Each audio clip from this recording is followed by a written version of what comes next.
the famous people.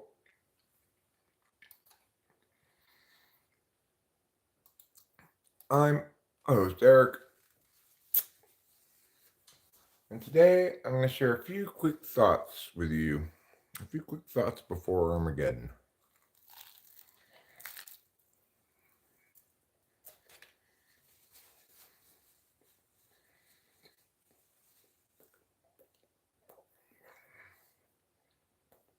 Now, here's perhaps the harsh reality of this. None of us know when Armageddon will come. Could be any time. Hi, big dog. Hi, mean bird.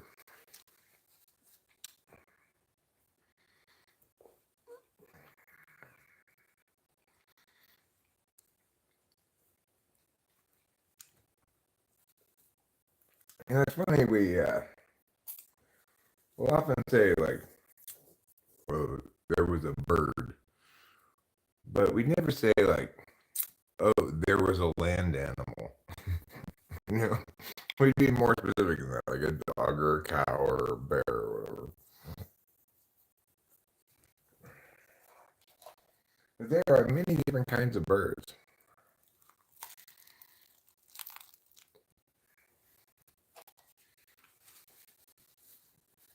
More than 5. Hi, Rachel, darling. Well, it's Hamburguesa, what is it, old Mexico.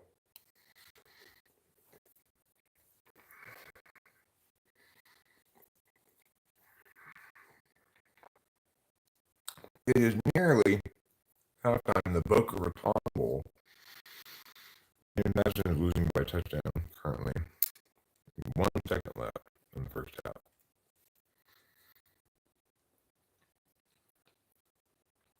Now,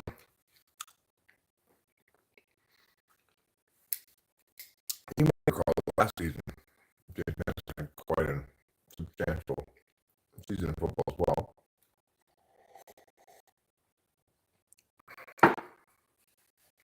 This year, though, they've lost a few more games, so they're playing this 11 ball. Last year, I think they weren't actually eligible because of their transition from FCS to play in a bowl game, if I remember correctly. Maybe it was the year before, I'm not sure. Otherwise, yeah, he's going to hit a 56-yard field goal. That's a long field goal for college. No, it's blocked.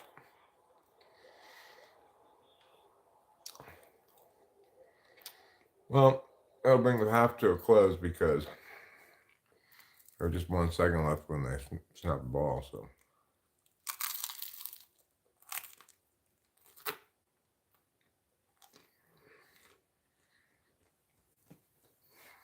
Dribble. This is my dinner, not yours. I know I'm not good to time things better. I could have waited till after I ate it to start this stream. You know what? Maybe I should have. You know what else? Maybe you should stop acting like the cops.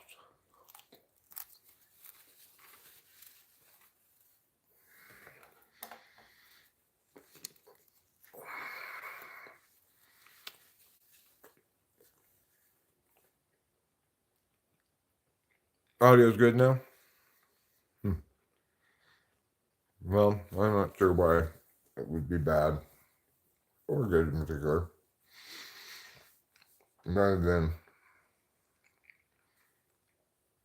being, for example, as usual. Thanks, Legends Fall.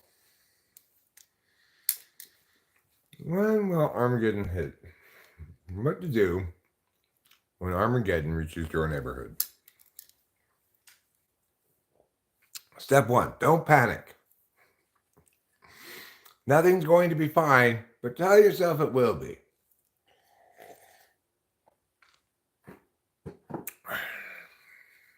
Oh, blows that little screen past, little bubble screen. Just blew it up. Oh, fumble. During the first half highlights, I missed most of this first half of this game. I just turned on TV after making the hamburguesas in the Mexican style. Fear of forgetting everything is all right. Fear of forgetting everything is all right. I don't know what exactly to make of that. Are you saying it's all right to be afraid of dementia, or are you saying fear of forgetting? Fear is gonna forget that everything's all right. Well, if it really, if we were fear forgetting everything is all right. Oh, I see. But here's the problem. There's an I for is that you didn't account for, Officer Donut. It should be fire. No, it should be fire. No, fire.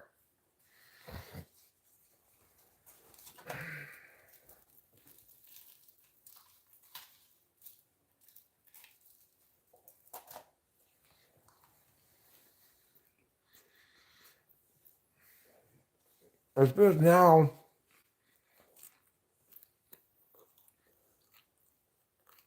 they're going to tell me you meant to use an apostrophe S. Forgetting everything, all right.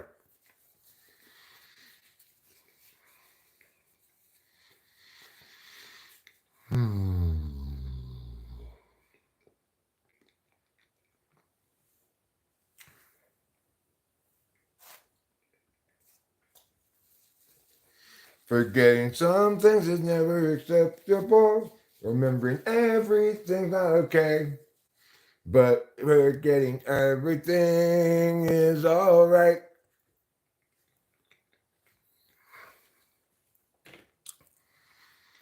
Alright, so now we know that forgetting everything is alright.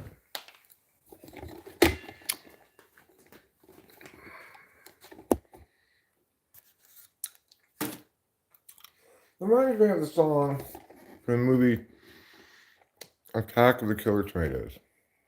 It says, it's okay, it's alright, puberty love. How many people have seen that movie? That song I was just singing is in the mythos of the world in which the film takes place. That's a hit song with the youths and popular music listening demographics. It's a hit song, but it's such a bad song that it kills the tomatoes, who are themselves attempting to kill the people. It's a long movie. I saw it again not that long ago for the first time in decades, right? I'd seen it as a teenager on VHS tape, but I saw it again. Are you sorry stuff? Oh.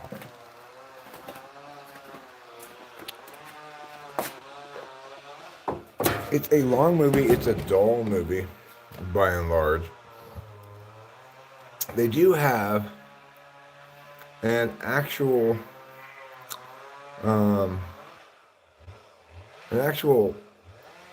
air vehicle crash, or helicopter, I think it was, crashed when they were making it, and they included the footage. Ruben, I'm glad you're here. I've got a question for you. Hi, Noodles, in a cup. I thought you had invited your neighbor over to hang. Well, that was when I thought Dave was staying 2 nights. Turns out Dave was only staying 1 night. So, he's not still here. So, yes, I did invite the neighbors to come play with me and Dave and Rachel tonight, but Dave's not still here. If the neighbor still wants to come over and play, I'd be down too. I bet Rachel though is not in the mood. Can you stop chainsawing? Oh yeah, he's super likable, right? He's a super sweet guy.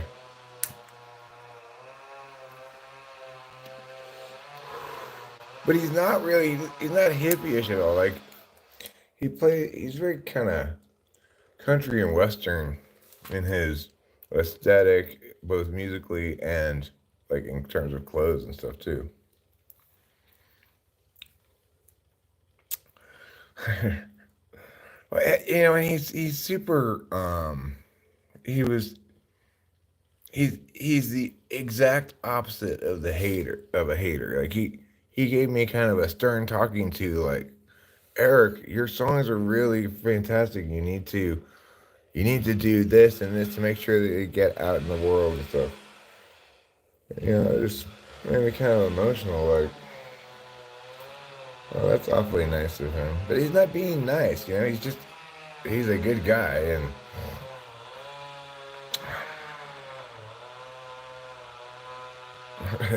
well, this is not a lifeline construction site. Unfortunately, it's a burn day up here, and where I live, you're supposed to take your wood, like wood litter and stuff that might contribute to a forest fire, and you're supposed to burn it on burn days.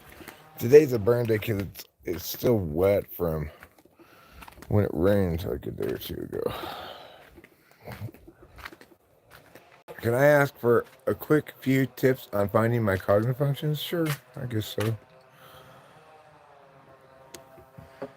He's not being nice. He's genuinely a great guy, and a wonderful storyteller. I can listen to him tell me stories about his job as a bus driver and stuff for a long time.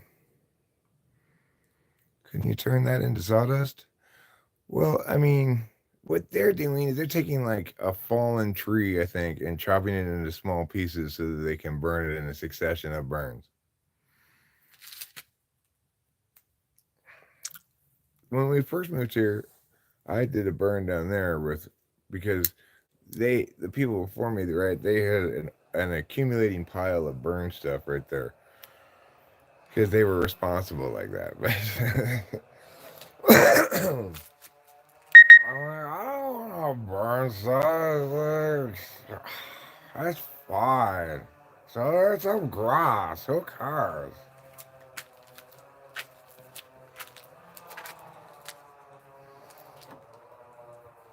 I had a good time hanging out with Dave last night, and we went to Sportsman's Cafe this morning for breakfast. Dave took us out to ramen last night, a little house of ramen. So took him out to breakfast this morning at Sportsman's Cafe. It's super comfortable for me playing with Dave because I play with him so much. And he's a better musician than I am, in my opinion at this point. He's not he's not as good an artist as I am, but he's a better musician.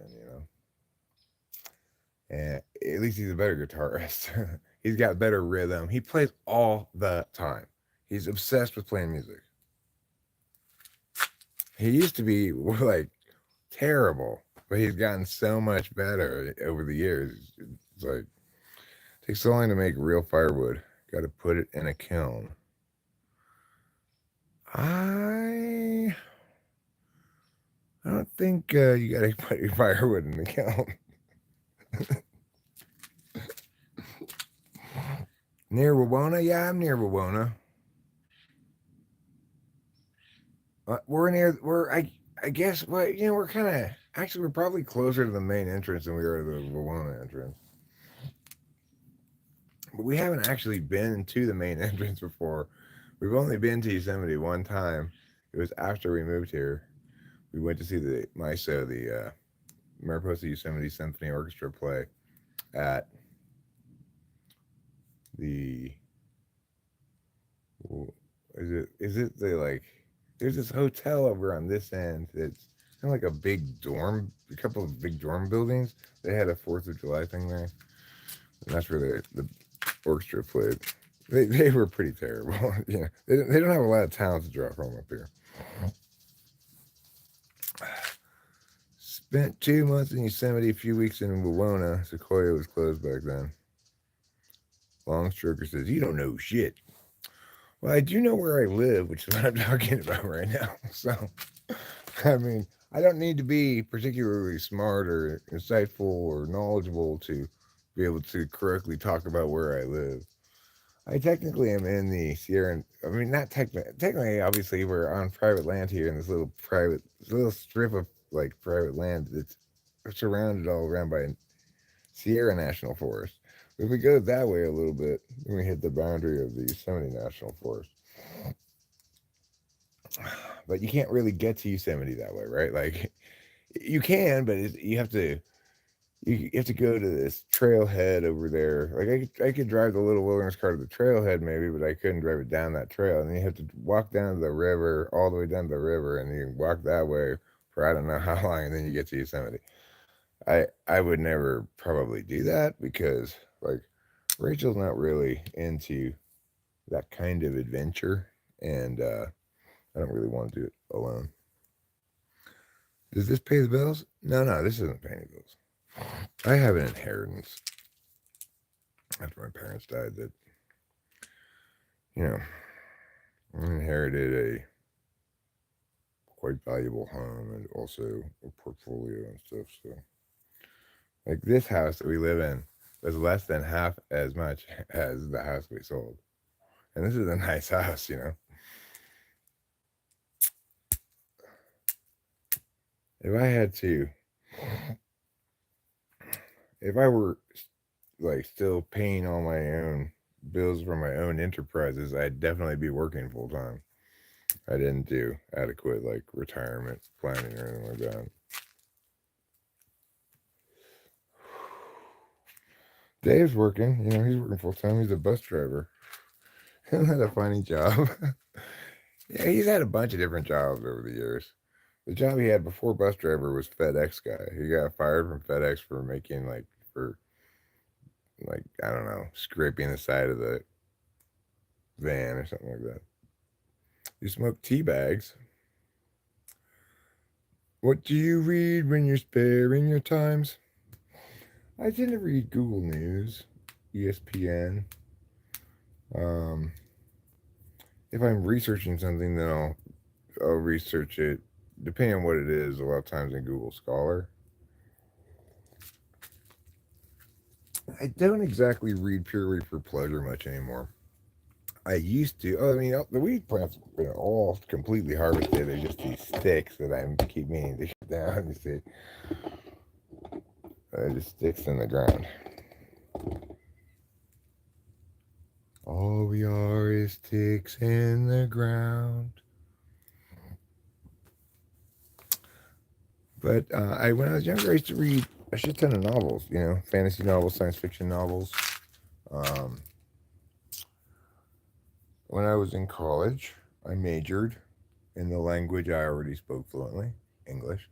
So, you know, I read some other kind of more literature stuff. It was pretty cool. But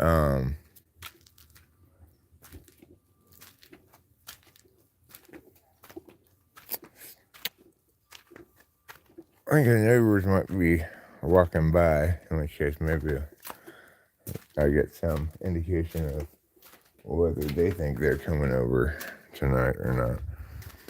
I didn't inform them of the fact that Dave's no longer here, so.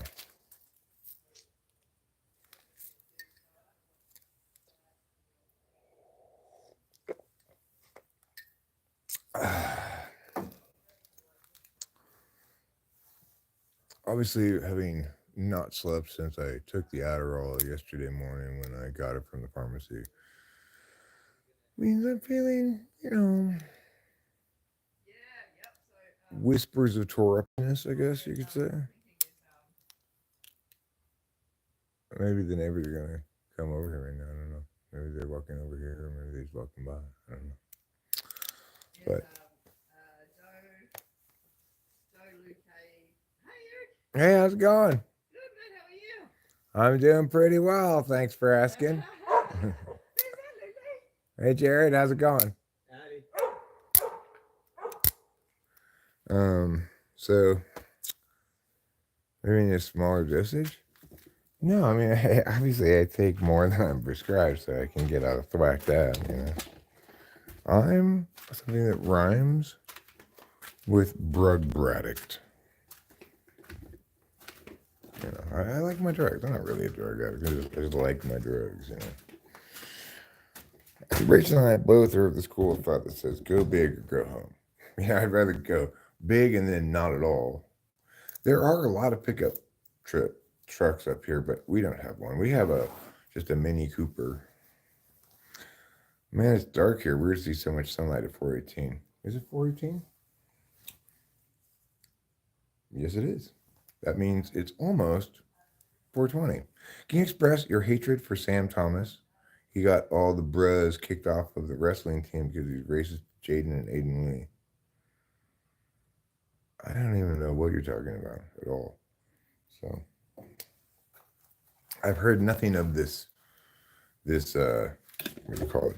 Controversy that you speak. I don't know anything about it. My Mini Cooper's turned out to be actually a very reliable car. And caused me like basically no problems, except it has one problem, which is two problems. One is not really a huge problem. Problem number one is it's got a high cost of ownership because it takes only full synthetic oil and 90, supreme gas, 92, whatever. And when you get things repaired, it's more expensive than if you had a domestic car, I guess. But the problem number two is I've had to replace the clutch twice on this Mini Cooper. It's only got 130,000 miles on it. So you're not supposed to have to replace your clutch any more often than about every 75,000 miles. But I think just as the Mini Cooper burns oil, so I got to periodically put another quart of oil in just because it just burns through it. Who knows where it goes, right? But number two is I think it doesn't have the most durable clutch. So hopefully I won't have to replace the clutch again until it's like at least 200,000 miles. But I don't know. Of course, living up here in the mountains, you're gonna have a little bit of extra wear and tear on the clutch and the brakes. We do a lot of windy roads and a lot of up and downs, you know. Oil's important, I always forget. Mine isn't a diesel. Mine is a regular gas.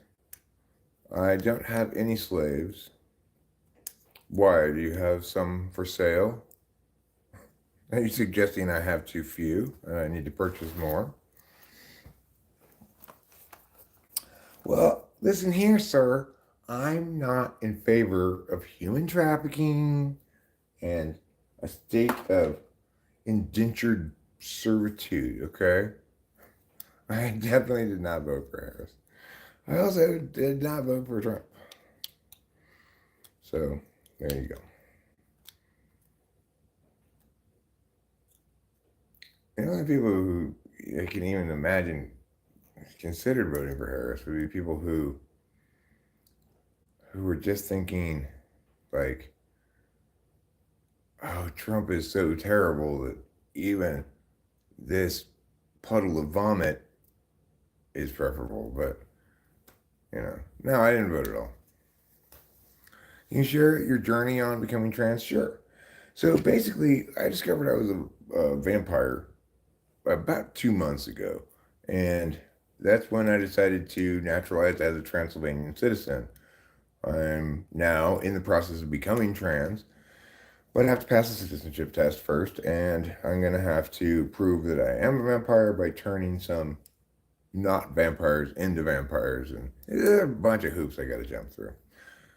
How did you know I was Transylvanian? Lots of weird comments here right now for some reason. This is normal. Like, to the extent that I get new faces through here, many of them just come in to copy and paste some dumbass thing that they copy and paste to every live stream. And I have fun because, you know, it's like I've seen all of this garbage before. So it just gives me an opportunity to come up with something new and delightful in response to it. I don't always come with something new, but remember McAfee antivirus in the 90s? Yeah, McAfee did move to an island and he had some difficulty with law enforcement over perhaps like murdering his neighbors or something. But, do I know P. Diddy? No, I obviously do not know P. Diddy. And also, I've never been to Epstein Island. I'm here for your entertainment. That's one of the possible reasons I could be here. Could also be here for my own entertainment. It could be that you're here for my entertainment. That seems more likely to me because I'm not that charitable, Just, I'm just going to go entertain other people because out of the goodness of my heart. No, I'm entertaining myself. And it requires you for me to find this entertaining.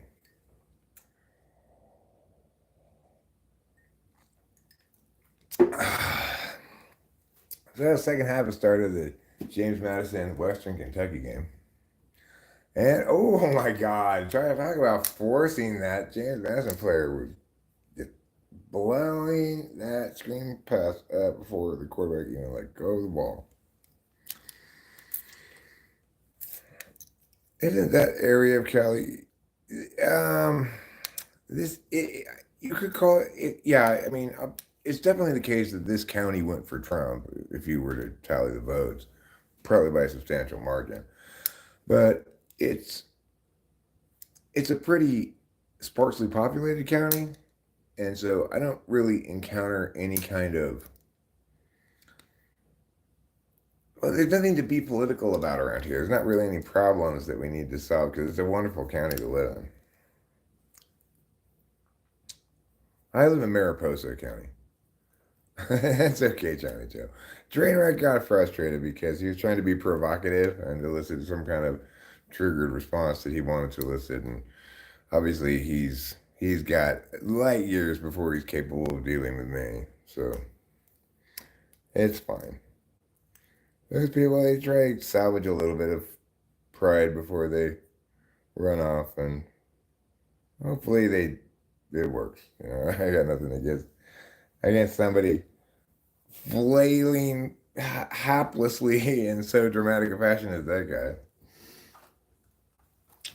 Why is this on the web? Well, because if it were just on my own local computer, you wouldn't be able to watch it. Mariposa has some of the best campsites. Left staying there for a week last year. Well, you know what, Johnny Doe? If you come up again before we get the other house rented, you could stay in our vacation rental down the street. That's right. I'm extending that invitation to you. Because we don't have it actually, like it's not gone through all the things we got to do to get it approved by the county and everything. So if you come before we get all that process done, and in other words, there's not people who are renting it and actually producing income from the income property, then you're welcome to stay there. Oh, I wish Ruben were still here. Yeah, we'll put it on Airbnb, but more importantly, we'll put it on Verbo because, from what I understand, Verbo is it deals with whole properties, whereas Airbnb has some whole properties and some like single rooms. So this is a whole property. It's a 3-bedroom, 1-bath. That is just down the street from our house here. Never used Verbo, to be honest. Well, we'll put it on both. I don't know if there's some other kind of site like that to put it on. Our neighbors actually, they have the bottom floor back part of their house is set up as a Airbnb. People come pull up and to stay there frequently. Armageddon? Do I mean due to the nuclear bombardment. No, I mean due to everybody freaking out and running around like this. Ah!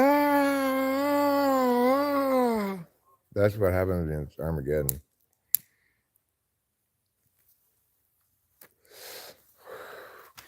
I'm still here and you're still boring.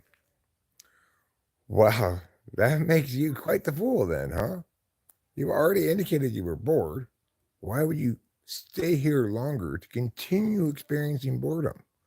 Do you not have enough sense to get in out of the rain? Rock me, Amadeus. No, I don't want Amadeus to rock me. If he tries, I'm going to slap him.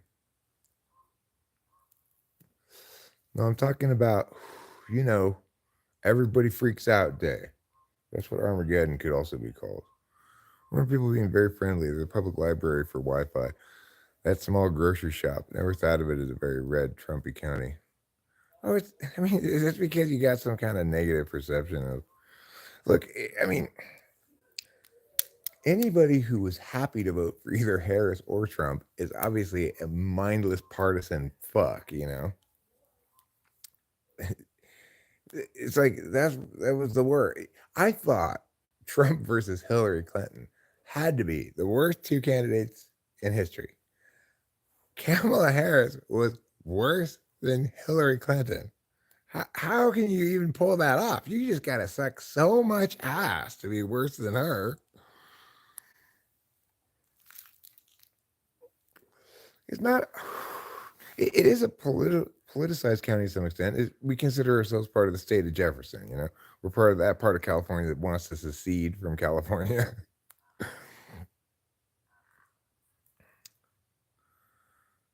Trump is not a good president, right? He's like a contemporary Andrew Jackson, a populist who doesn't have any respect for rule of law, checks and balances, etc. He's a complete moron. He's not. I don't think he's really lying. I think he's deluded when he's telling what appear to be obvious lies. But he was still way better than Harris.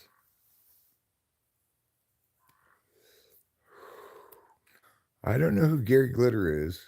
The name sounds familiar, but I do play a little bit of bass, but I never played bass for Gary Glitter. Well, that's why I'm doing my act of charity today. I'm sucking in all of the bird flu into me so that nobody else gets it. You braid your butt crack hairs? Okay, that seems like a labor-intensive and unpleasant task. Who do you think should have run on the Democratic ticket? No, Bernie Sanders is also a horrible candidate. Me, I'm the ideal candidate.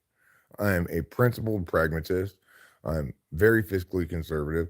I'm more or less libertarian in a lot of ways, but I'm a pragmatist. So you'll see my positions be correct on every specific thing, regardless of where it is on the spectrum.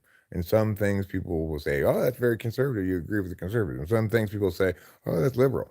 In every instance, though, I am correct on the specific policy matter. And I don't bother fucking around with vagaries, right? I actually have specific positions on specific policy matters.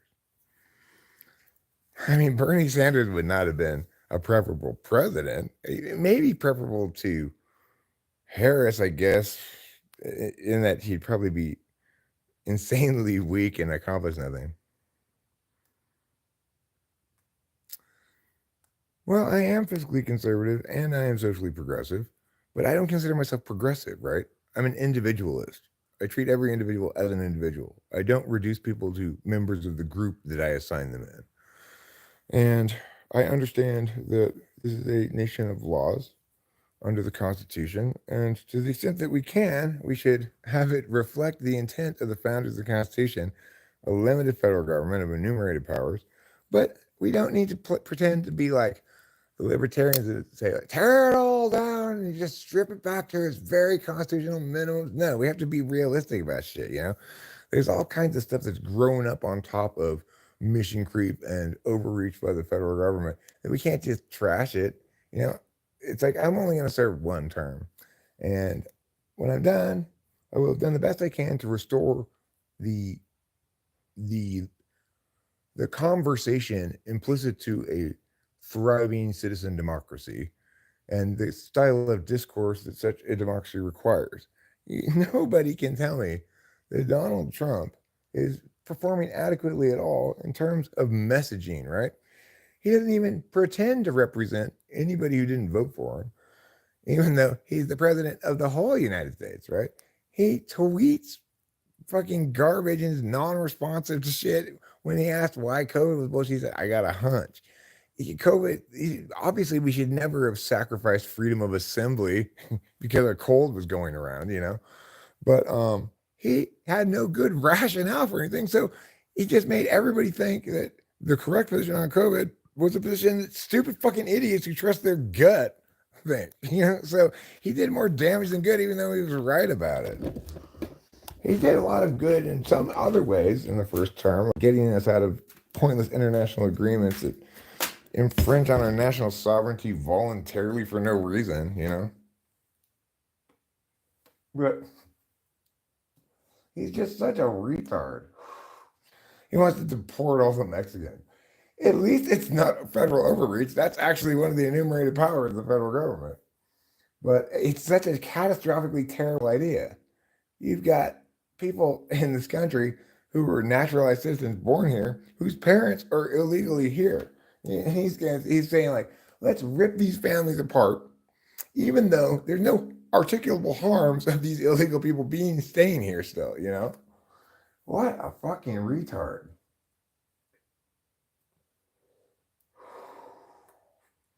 But Kamala Harris was so bad that I actually felt like, oh, thank God, Trump won. Which I never dreamed I would imagine, because, again, there's two specific areas to discuss, right? There's specific policy advocacies or affirmations, and then there's the style of governance and ruling and rationale.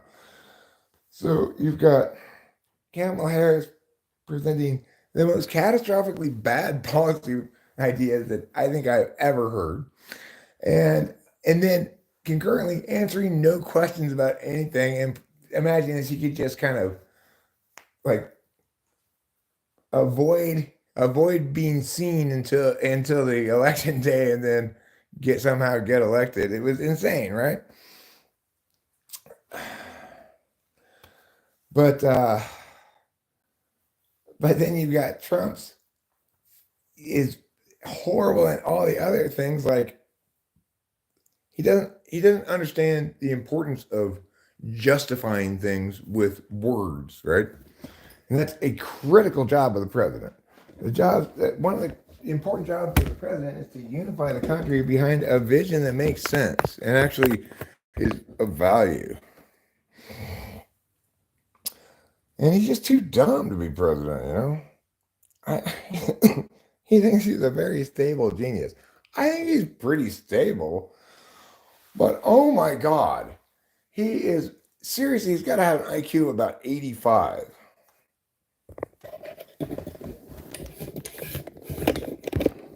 He's just the dumbest. He's one of the dumbest people. One of the dumbest people I can remember running for public office. Now, that doesn't mean he's like, being smart doesn't make you right. There are plenty of smart people who have catastrophically terrible politics because they think politics is a matter of them expressing themselves and their passions rather than dispassionate evaluation of correctness, which is what it actually is about, or should be about, if you want it to be successfully manifest. So anyway, don't want anybody try to argue with me about politics here. Just forget it right now. I'm right, and if you want to disagree with me or whatever, then just give it up. I know what I'm talking about way more than anybody else does when it comes to these kinds of matters. My hat looks nice. I can't give it to you as a gift so long because it was given to me as a gift. I'm so mad at my doctor. I mean, that doesn't prove anything, Broccoli Todd.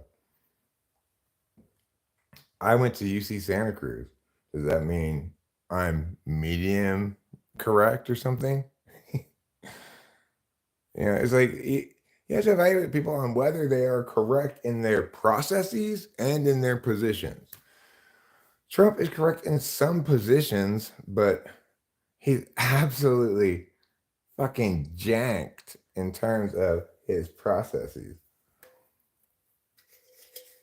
Do you remember in his first term, he tried to get people to swear personal loyalty oaths to him?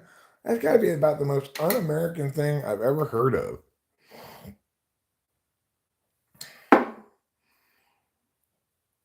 Me, I'm the best candidate for president in 2028. I am going to be running, but I have some things I have to get done before, like I gotta get my teeth fixed and get a couple of things in order, and then I'm going to make an actual serious effort to launch a real campaign. And I don't expect to win per se, but if I could successfully mount a cross country kind of whistle stop tour, stopping at leagues of women voters and stopping at college campuses and stuff, if I could successfully book some place to talk, right? That I'm not talking about trying to book a big rally space that's going to cost a lot of money, because people aren't going to show up for me for that until I have actual, name recognition and stuff. So I'm just saying, find anybody willing to listen and any venue willing to afford me the place to speak, run that long and hard as I can and try to generate grassroots campaign that's predicated on the fact that I'm obviously the best possible candidate for president.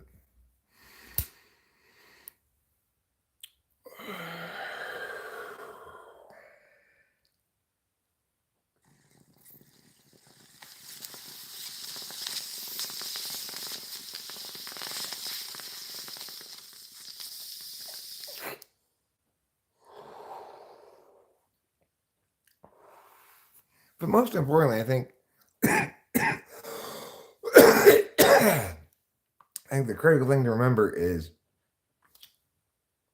wait a second, everybody. Remember, it's possible to have a candidate that's not in the 20th or 15th or 5th percentile, right?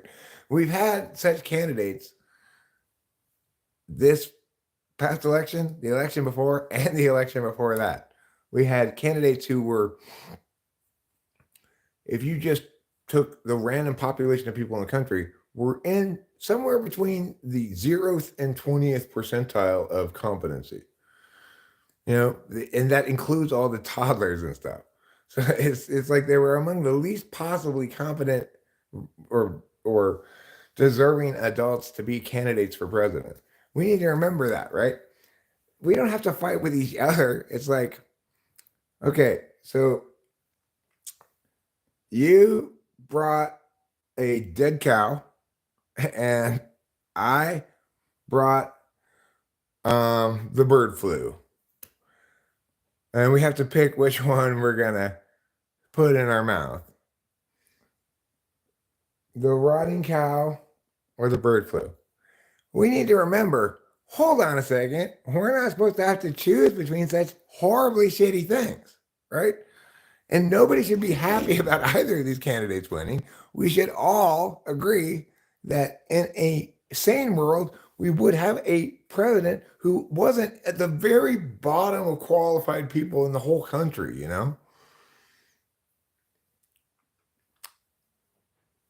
Right. I talk plenty of sense, and I'm not an ideologue. What I will never do is spend time demonizing the bad guys. Those damn liberals or those damn conservatives. I will spend zero time ever doing that.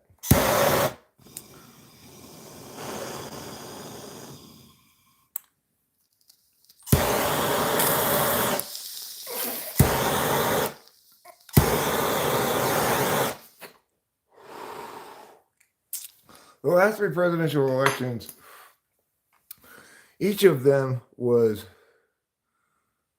I don't know, they were all kind of equally bad. I think this most recent one was the worst of them, because we didn't really know.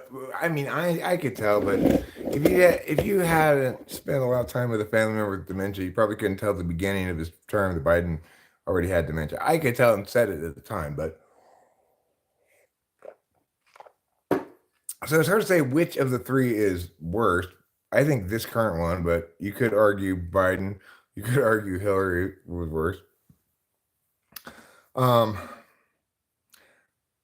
these last three elections have been by far the worst elections of my lifetime.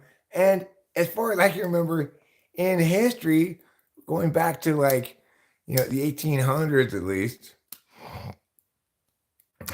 and probably more.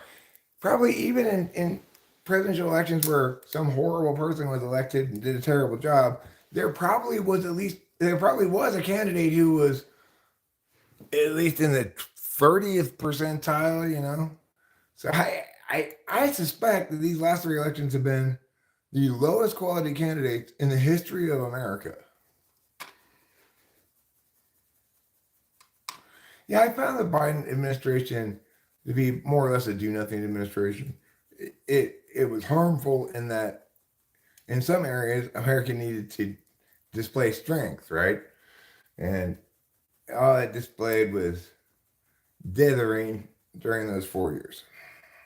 And I had to reassure my friend Dave as well. Like, I know that Trump is the kind of guy who wants to let's exploit all of our natural resources in our national parks and wildernesses and stuff. And Dave's spreading about that. I was like, don't worry, dude. Yes, as the executive, chief executive, he has plenty of say over things like the EPA, which is fundamentally an enforcement branch of the executive branch because it's what the feds had to do to make their environmental laws enforceable.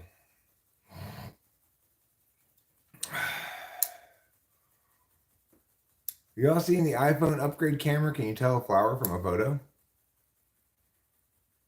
I mean, sure, they feel very different. But Congress would have to agree?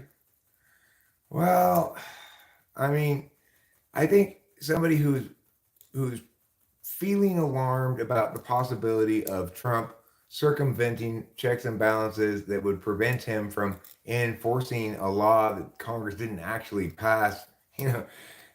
Trump sees what he wants to see and understands it to mean what he wants it to mean. So, is it plausible that Trump might successfully launch some assault on the environment? Yes, but what I told Dave, and what I'll tell you all now, is that he's not going to get much accomplished in that front in 4 years, and then he'll be gone.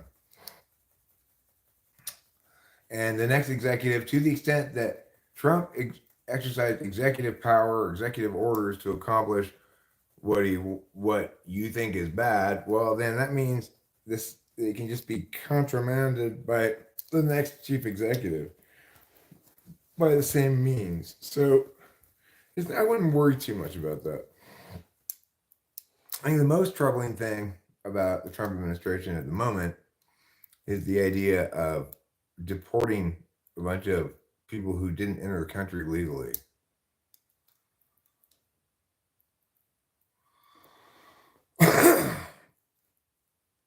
The Supreme Court is not anybody's, okay? The Supreme Court is unfortunately a body that does a lot of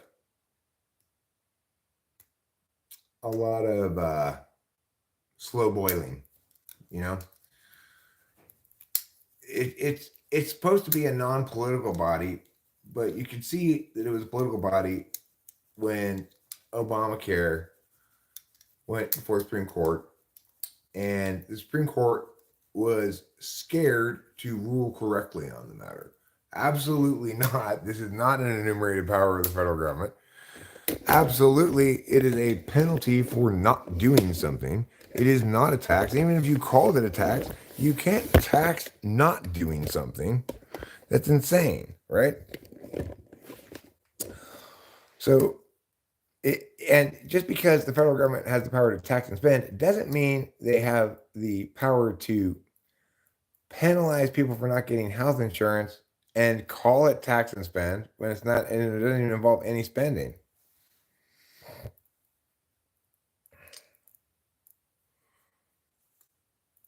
Well, I mean, the thing is, Big Doc, I'm not too worried about the Supreme Court because the only people who get floated as possible nominees to the Supreme Court are actual federal judges and stuff, right? Like, you might not agree with their politics, but they're not politicians. They're federal judges. So I don't worry about it too much. It's like, sure, the Supreme Court is, unfortunately, it stumbles along the path of non-intuition all the time, because I'm sure a lot of people end up in the Supreme Court are ESTJs just because they're so good at achieving career goals. Yeah, Obamacare is obviously unconstitutional, and to try to frame this massive healthcare bill that included an individual mandate as somehow a tax, it could not have been any more disingenuous, right? You have to ignore every single element of the law except for the penalty for not having health insurance, which it still hasn't been enforced, as far as I can tell. Not to me, anyway. Oh my god, he's such a fucking tard.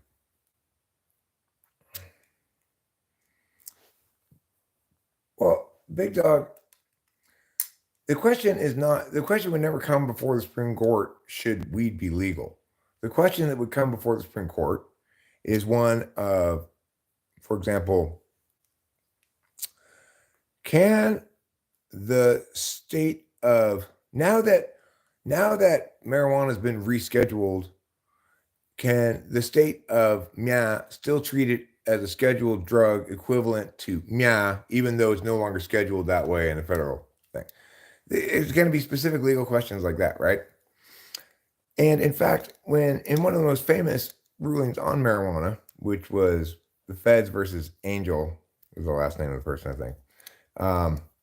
The Supreme Court insanely ruled that growing marijuana in your own backyard for your own consumption without ever selling it or distributing it at all is a matter of federal jurisdiction because it impacts interstate commerce. But who wrote the dissent on that? It was Clarence Thomas, and he's a very conservative judge. But he wrote a scathing dissent in which he said, if this is interstate commerce, then everything is interstate commerce. A church bake sale is interstate commerce. He slammed it, right? So you gotta stop thinking you can understand politics by knowing who the bad guy is, right? The conservatives aren't the bad guy. The liberals aren't the bad guy. Bad ideas are always the bad guy, and passionate people are the bad guys. We don't want your passion in politics. I don't want you using cutting language telling me how the Democrats are bad, or the Republicans are bad, or whatever, because that's what's wrong with American politics is we have replaced actual discourse or actually evaluating people for legitimate qualification with who can shit on the other team more. It's stupid. It's infantile. I will not put up with it. I'm not saying you're doing that, but I'm just, making statements.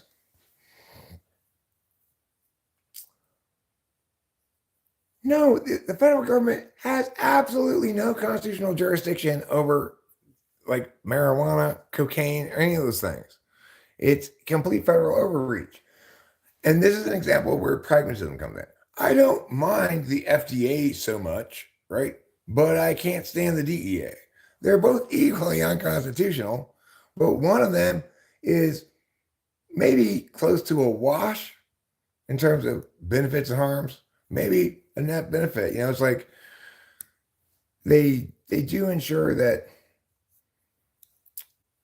I mean, I think they're kind of unnecessary because civil liability is probably a stronger motivator for pharma than federal penalties and stuff like that, which tend to pale in comparison with the scale of profits of, like, you come up with a drug like Viagra or something. Because the federal law, we can't use credit cards to buy weed in Florida. Well, yeah, and that federal law is unconstitutional. If you're saying, will the Supreme Court get sane and agree that marijuana is not one of the enumerated powers of the federal government? No, they won't, because the Supreme Court has been engaged in mission creep for decades, right? And so they have all this precedent built up around these bullshit ideas. Unfortunately, they said, okay, because of bullshit idea one, we're going to pretend it's bullshit. We've now let in meow, meow, meow, meow, meow. If we say the bullshit idea number one is bullshit, which is what's necessary to get rid of meow, for example, then we have to get rid of all of these things. The courts don't want to do that.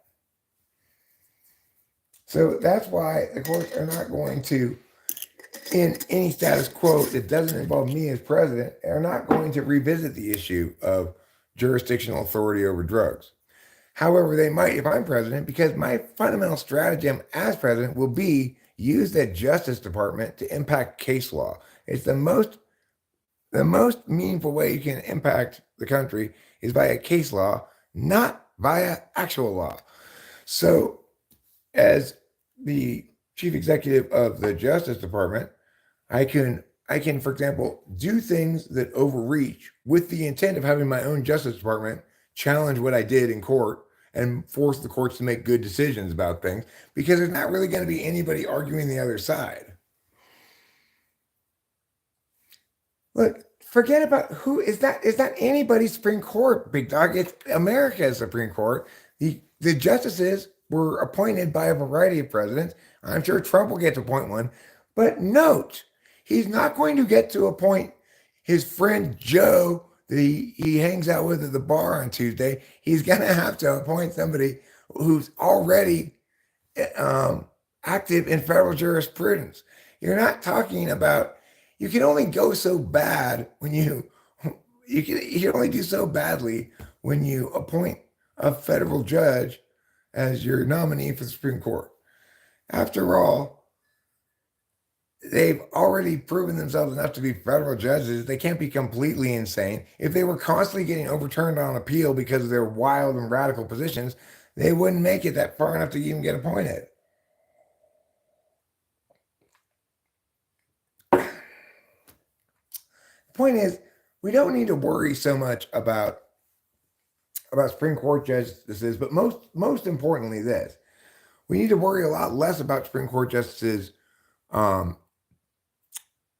appointed by the right in general than by the left, because you don't want progressive judges, right?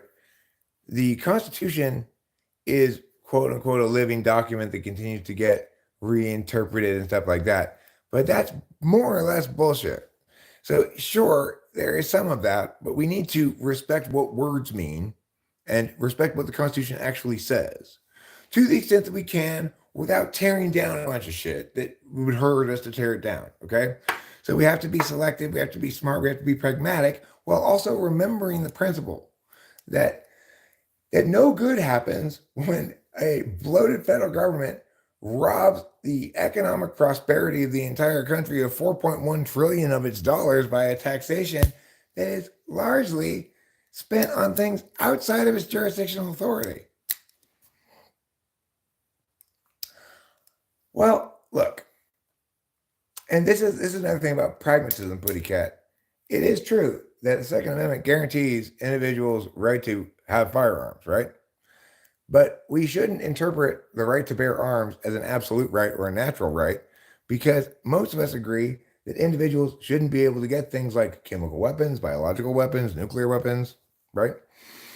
If you want to view gun rights as a natural or absolute right, then you're going to have to say that people have the right to have nuclear weapons. So we need to, okay, but see, Big Dog is meant to be changed via the process of adding amendments to the Constitution, which requires a high level of consensus. It is not designed to be changed by courts interpreting things in law to mean the exact opposite of what they say, or to mean shit that doesn't involve what they say at all. Like there was the, what was it called? Civil Rights Act of 1868, I believe it was. And in this law, it guaranteed every individual citizen's right to sue any government person who violated your rights. And then the courts interpreted that law to mean you can sue any government person who violates your rights except judges who you can never sue, and except prosecutors who you can never sue, and except cops who you can more or less never sue. The three people who most need to be accountable by this law, the judges exempted all of them. And by what justification? It's like there's nothing in the law that says anybody has immunity from this, qualified or otherwise. And the judges just made it up out of whole cloth when they interpreted that law. Did I come out of a spaghetti western movie? No. I am wearing a hat, though. I think it's a bit of a leap. Yes, I'm wearing a hat. Guilty. I'm guilty as charged. Perhaps it's because I'm fashionable. Perhaps it's because I want to hide my shameful baldness and prevent you from saying, "Get out of here, Baldy. Get out of here." Regardless, this is a hat from Italy. So you got that part right. It was a present that was given to me by a channel person who hangs around here. Vincent's mom. She sends me presents sometimes. And this is a very nice hat. I like it a lot. Put a sign on your door that says "Get a warrant." I'm not worried about the cops. If the cops come to my house, I'll say at the door, like, "What's going on?" They say, "Can we come in?" I'll say, "Probably, but what's going on?" And because I don't really have anything to hide. I got weed around here, you know. The cops around here, they are pretty, like they're very in favor of the Second Amendment and stuff. So nobody's gonna hassle me. When you're old like me, and all the various privileged things and stuff, you don't really worry about the cops anymore. I do know what they can get me on. I absolutely do. And I also expect, like, if they're trying to be arbitrary in their execution of their duties, and if they're just like looking for something to bust me on, that I will absolutely eviscerate them in court and possibly win a ruling that says their behavior does not qualify as qualified immunity. Because obviously, I'm right. If I have something to hide, I'm not going to let them in the house. If they're trying to pull some bullshit, I don't brook bullshit from anybody. I don't care if you're a cop, a president, a nun, a doctor, a scientist, any other fancy thing. If you're spewing bullshit, I'm calling bullshit. But I don't need to call the bullshit to the cops directly, though, right? So I'll be making note of whatever it is they're doing if they're getting shady for some reason, and I won't bother engaging them about it. I'll say, "Go, let's go, arrest me, let's go down to the station, and book me and stuff." I won't even say anything like, you're gonna rue the day, because if in fact they were to arrest me, they would have to be doing it for some specious bullshit, No, you know who are stupid? Defendants. You know what percentage of cases never see a jury? Over 90%. Because prosecutors threaten to overcharge people. People don't have intuition enough or inward thinking enough to trust what's correct because they can't articulate it, right? I absolutely trust that if I'm in the right and I have my day in court, I will win.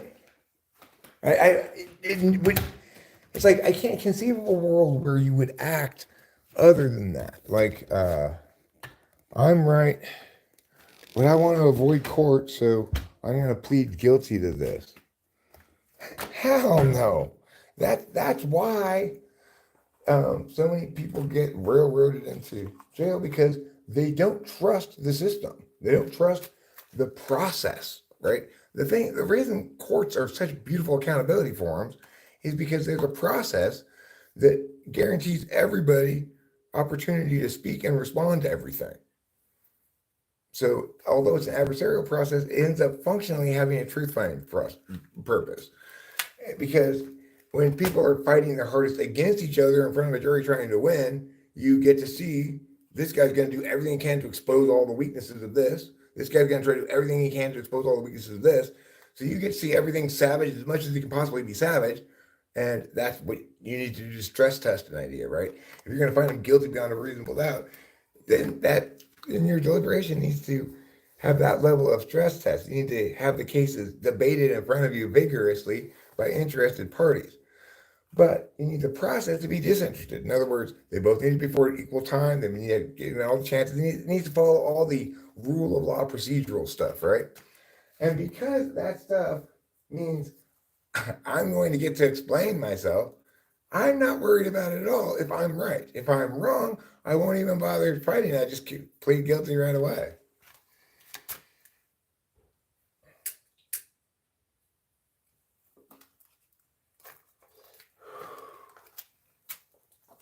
Because I'm not going to go into court and try to bullshit my way out of something. That's why I'm not worried about things. Because I'm never riding a bullshit horse.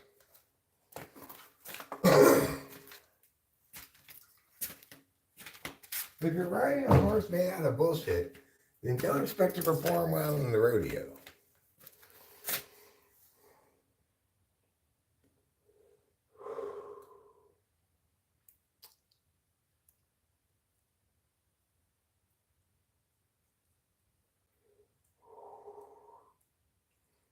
Come to town on a horse made of shit.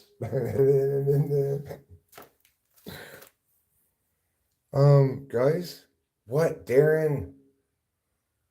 You guys all have regular horses? My horse is made out of shit. Can we do something? Somebody had to get the shit horse, Darren. But it doesn't move. Well, I guess you'll have to stay behind, won't you? Let's go, guys. Let's get away from Darren before he gets his shit all over us. Look at him, looking so dumb on his shit horse. Hey, guys, that's really mean. Wait. No, don't leave. That's the sad story of Darren and the shit horse.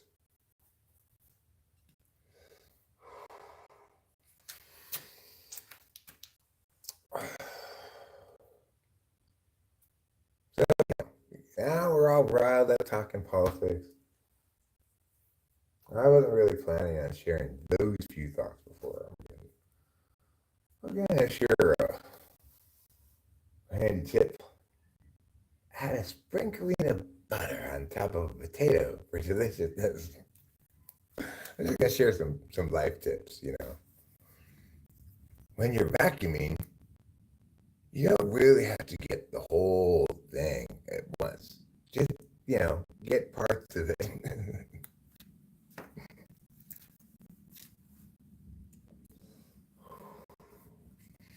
Here's a good tip. If you're gonna change your carpet after you paint, not before. Words to live by.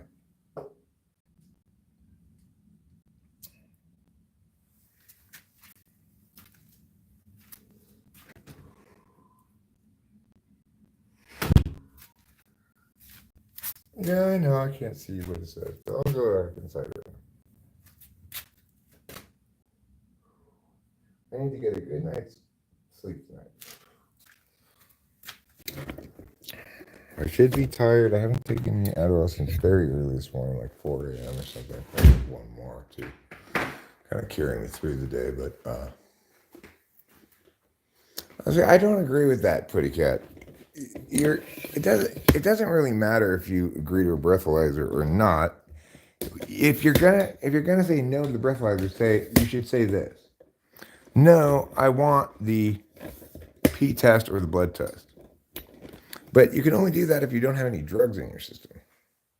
So if you refuse to take the breathalyzer or any of the tests, then the way it works is the same as pleading no contest, basically. So you're there's no way out of it if you refuse to take any of the tests. You are guilty. But if you're gonna try to finagle the test thing, you should push for a test that's like the piss test or the blood test, because then it gives you a longer time for the alcohol to go down in your system.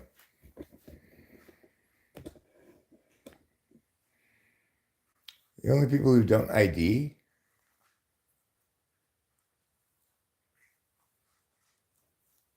The thing is, you might want to try to argue with a cop that like I don't want to take the breathalyzer test until after you administer the field sobriety test. I'm not sure what the rules are on that. I don't know if that would work or not, but there's some things you can do. But refusing to take the test is just basically pleading guilty. It's pleading no contest. You have strict liability to take those tests if pulled over.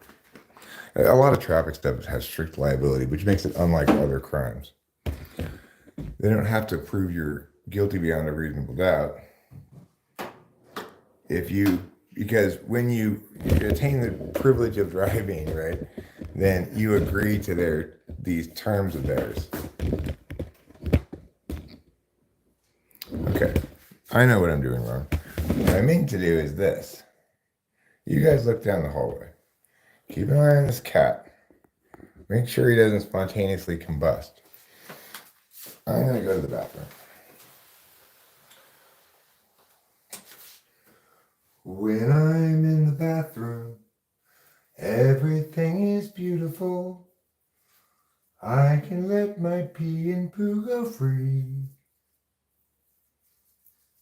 When I'm sitting down there on the toilet, feet on ground, I'll move little stool in front of me to elevate. With my feet up high, the poo falls out like wire. It is more comfortable to have a stool to put your feet up on when you're sitting on the toilet. I highly recommend you put a little stool in your bathroom too.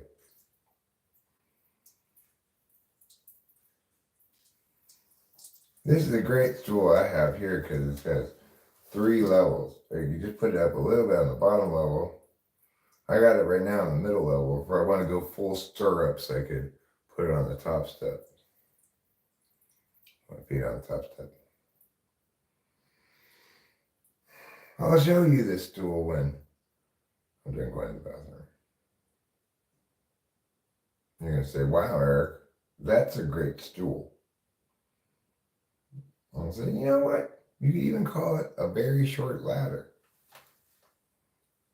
And you'll say, excellent observation, Eric. You sure are insightful. So prepare yourself for that. It's coming up next here on Talking with Famous People.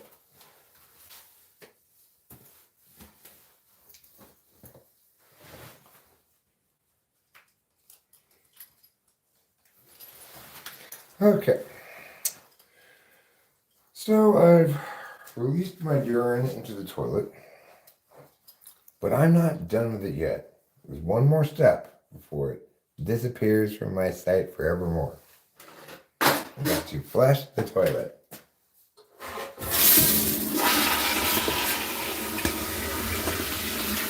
Now let's look at my stool. Here is my toilet stool. See, you can sit right here on the toilet and scoot that over there. You're like, oh yeah, I got my feet up. I'm chilling.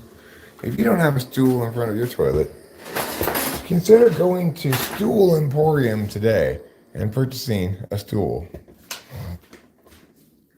If you want to go to Stools R Us, that's fine too. Okay, Anthony, yes, that was a sink. But next to the sink was a stool. Not poop stool, an actual stool. So you could call it a little tiny ladder if you wanted to, right? It's got more than one step on it, so.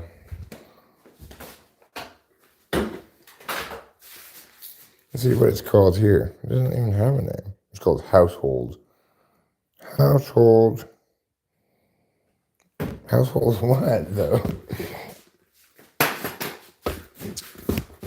Now, let's say you're trying to climb up a skyscraper. Well, this tool might not be the correct tool for that, because you can only go up this high. Okay, so don't be too ambitious with your project if you have a ladder like this. You're not going to wash the top 4 windows of the Empire State Building using just this ladder.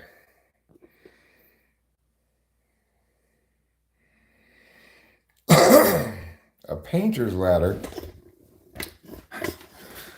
Oh, Anthony. Painters don't need to use ladders. They can just move the canvas down lower. God, don't you know how paintings are made?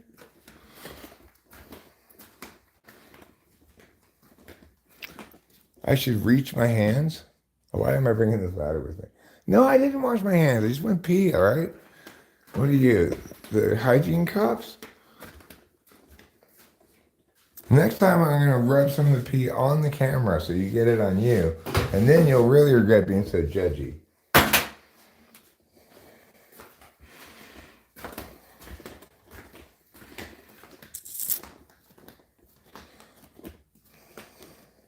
Maybe you should wash your hands, huh?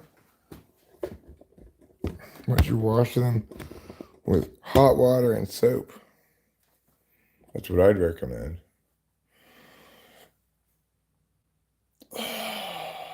I didn't go poo. I just went pee. I just went pee. I didn't go poo. What do I need to wash for? I mean, what do I need to wipe for? There's no wiping when you don't go poo. Just because I sit down doesn't mean I go poo. I sit down to go pee. Generally. It's okay, Anthony. It's okay. If I was thrown into a panic by that sort of jostling, I'd long ago been punished to death. Just a sheriff, yeah. Well, there are there's CHP. There's California Highway Patrol, but I don't think they have. I can't think of where their like office is in the county. I think they may just be. They may not have an office in this county. I'm not sure. Maybe they do. Maybe they don't. There are highways through the county. Highway 41. Highway 130. But I never see anything but sheriffs.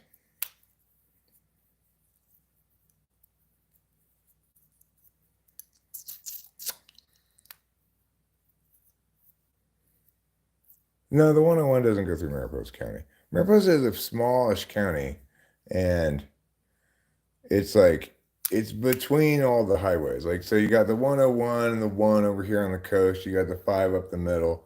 Mariposa is this side of the 99, but then the 99, like the 99 goes like this kind of, and here's Mariposa. So it's there are no big highways that go through Mariposa County at all. Yeah, we're 3 hours from the Bay Area, 3 hours from Sacramento, 5 hours from LA.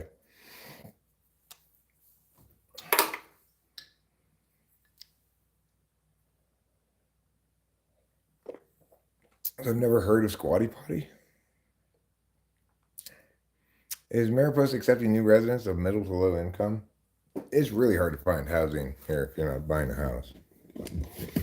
There's basically no monthly rentals available because everybody who's renting property is renting a vacation rental as an income property rather than month to month because they get more money as a vacation rental.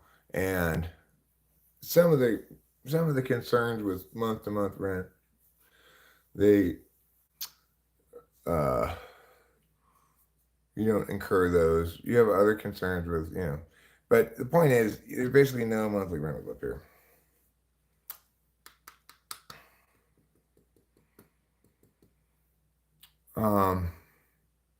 for large portions of the county, they have like minimum lot sizes of 5 acres or 9 acres, depending on which portion of the county it is. I live in a portion of the county where it's not that big. The minimum lot size in this neighborhood is half an acre. My house is 1 acre, but the other house that we have is a half an acre, which I'm super glad we went this route. I've realized since I moved here, I don't want to take care of a bunch of land. Looks like you're closer to Nevada than the coast. It seems like we're smack dab in the middle, pretty much equidistant. But, you know, there are two other counties in California that do not include any incorporated cities, Alpine and Trinity as well. Both of those also want to be the state of Jefferson. If I'm not mistaken. Thanks, David. It was a gift from a longtime viewer, participant, Winston's mom.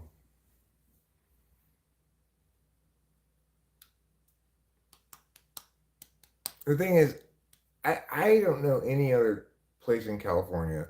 I can't think of any that I've been to. I'm sure there are others, but like in this county, I never see any trash on the roads. I never see any graffiti on anything. There aren't any um, like vagrants milling around in the town. As far as I can tell, there's more or less no crime around here. And yeah, it was a gift from Winston's mom. Yeah, non-incorporated is pretty damn important. And yeah, the local citizens are intelligent about county politics. People in the local paper, because we have a local newspaper, which we still get, the Mariposa Gazette, comes out once a week. Um, they write in angry letters about the fiscal irresponsibility of the hospital board, for example. Yeah, it's got a lot of butterflies up here during certain times of the year, and you can see their mark even after the butterflies aren't around so much because certain trees, their leaves are completely all eaten, holes in them. All the leaves have holes in them from the caterpillars eating them. They like maple leaves in particular.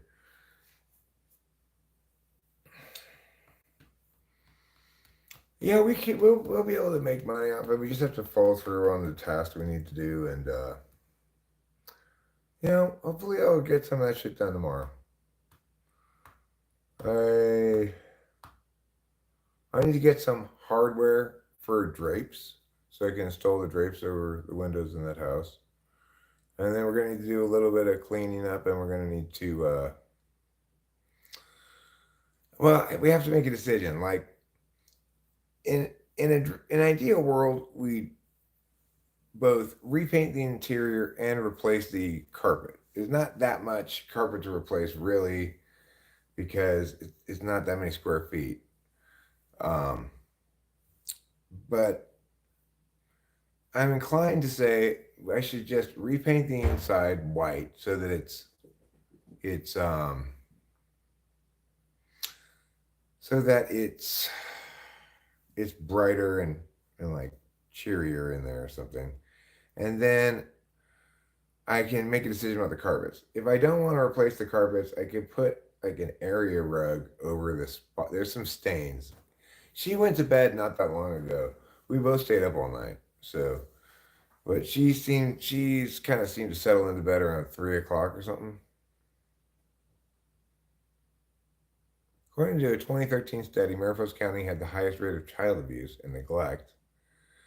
Well, it's a very small population, so if you're doing it per capita, just a couple of instances are going to um, put you at a high rate.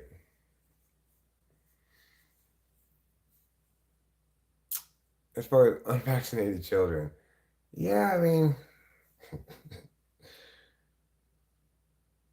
it's definitely the case that varieties of populations of people have varieties of kooky ideas. The idea that vaccinations are bad is just so dumb, right? And the idea, it's as dumb as the idea that we have a COVID vaccine. Because after all, vaccinations prevent you from getting a disease. I mean, I didn't like the way the neighbor, our previous neighbors across the street, I didn't like the way the mom like yelled at her kids a lot. But I also never heard any physical violence and also never any like demeaning kind of stuff. It was always like, Sierra, will you come and get down? It's like she just had that was the only way she had to communicate with her kids.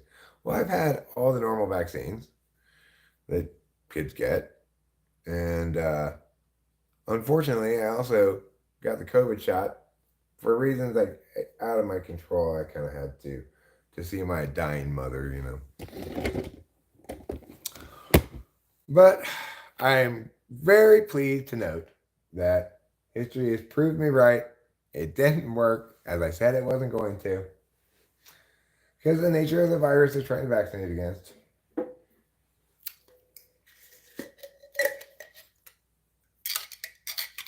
Oh, you didn't have the COVID vax. Now talk about the bird flu. I mean, I don't know much about it. The only thing I'll say about any kind of disease like that is hopefully we have learned our lesson not to let alarmism trump procedures that we have already well established. Like we have the freedom of assembly.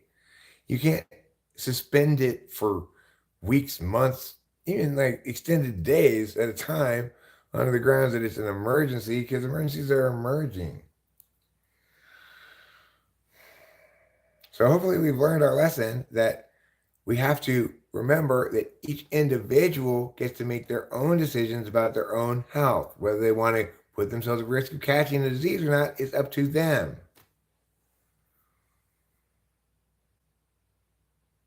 No, Morgan Zone. Vaccines don't cure things. Do you not understand what vaccines are? A vaccine that's actually a vaccine prevents you from getting a disease. For example, the polio vaccine put an end to polio because it prevented people from getting polio.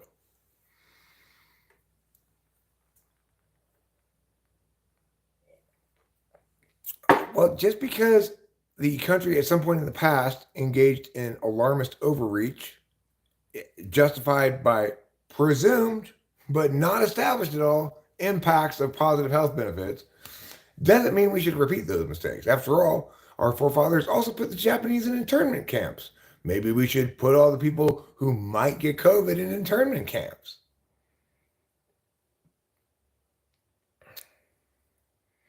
Oh, I mean, for sure, COVID was a real thing, and it definitely caused some substantial health problems, killed some people, etc. But what's important to remember is that if we look at the country which was most brutally hit by COVID in terms of um, like total numbers and stuff, it was Italy early on, where they had this very large percentage of their older, sicker population getting it, and because of the obvious methodology flaws, um, they were vastly overstating the fatality rate of COVID. Well, note that I looked through the statistics. Like you only have to go back 5 years for a flu season to kill more old Italian people than COVID did. Only 5 years. So we need to respect the truth, right?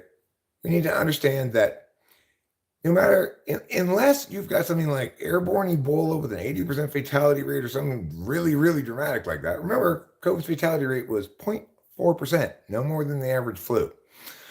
So we want our responses to things to be consistent. And the reason the COVID alarmism was overblown was because, in my opinion, this is just an intuitive leap I'm making here, but it's correct anyway, is that obviously COVID was engineered as a bioweapon intended to prune the population in the most humane way possible by killing the old and sick and leaving the younger people unaffected. It was released either accidentally or on purpose. If it was on purpose, then some other group of power gained hold of the reins and went full court press to try to prevent this bioweapon from killing millions of people. What they didn't seem to get, though, is that even if it is a bioweapon, the same principle rules apply. We let individual agents have ownership over their own health decisions. We don't restrict freedom of assembly because there's a disease going around. People can make bad decisions. In a free society, some other person can make the unwise decision to go hang out in a group of people and catch COVID. And that's fine. So we need to remember that principles apply regardless. And if you're going to make an exception to these principles, the thing must deviate substantially from the norm. So COVID did not. You're talking about a fatality rate that's equivalent to the flu. It did not deviate substantially from the norm. But our response to it deviated astronomically differently than the norm, right? We don't do that with the flu, even though it has the same fatality rate. The reason that we were more alarmed with COVID, we had plenty of things we can come up with, like, well, but it's novel, everyone's contagious, blah, blah, blah, and a bunch of other dumbass impact-driven justifications, none of which justify removing the onus from the proper location, namely removing from the individual both the responsibility and the right to make their own decisions regarding these things. No good's going to come from removing from the business owner the ability to make a decision about whether they want to stay open or not. After all, they're the only ones who know how long they can stay closed without going bankrupt and shit like that. So the claim that it's fine for you to destroy shit tons of people's small businesses and lives, render huge portions of the population unnecessary and force them to stay home and earn no money. It's like, how much like rich privilege is that? Like, who could possibly do that? And the gall of somebody who can afford, well, I've got $600,000 in the bank, so, I think it's really important that we all stay home and don't work. Our lives are too important. You too, poor people. Come on, what are you doing? Just go to the store, spend $1,200 on a bunch of supplies, and hunker down. I mean, how fucking appalling.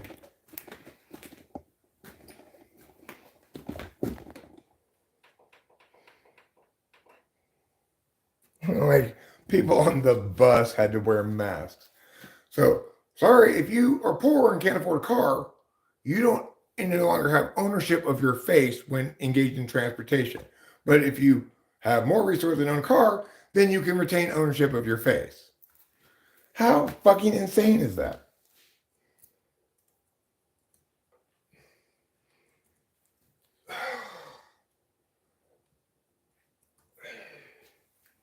Hi, Caroline. I agree. Peach. Peach is one of my favorite flavors of yogurt.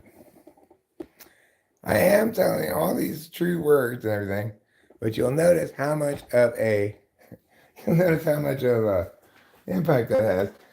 Yes, it's true. You are not going to find any place on YouTube anywhere close to the density of correctness, insight, and meow that you find here.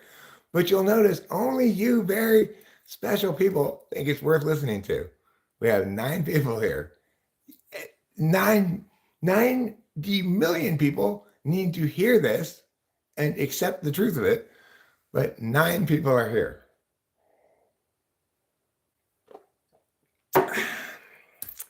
I think I should have an audience of 900 million people every day.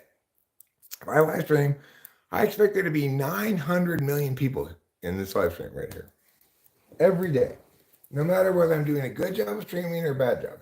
Today, I'm doing an excellent job.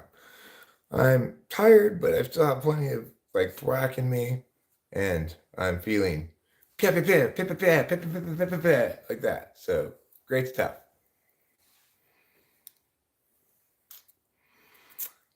No, David, 900 million.